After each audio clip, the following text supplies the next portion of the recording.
នៅគម្រោងឯកភាពជិតស្និទ្ធរវាងអ្នកជិតខាង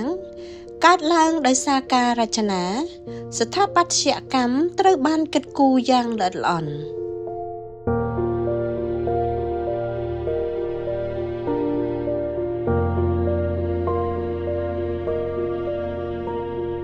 ផ្លូវដើរសួនច្បារនិងទីធ្លាទាំងមូលត្រូវបានរចនាឡើងធ្វើឲ្យការជួបជុំគ្នានៅក្នុងជីវិតប្រចាំថ្ងៃកើតឡើងដោយធម្មជាតិ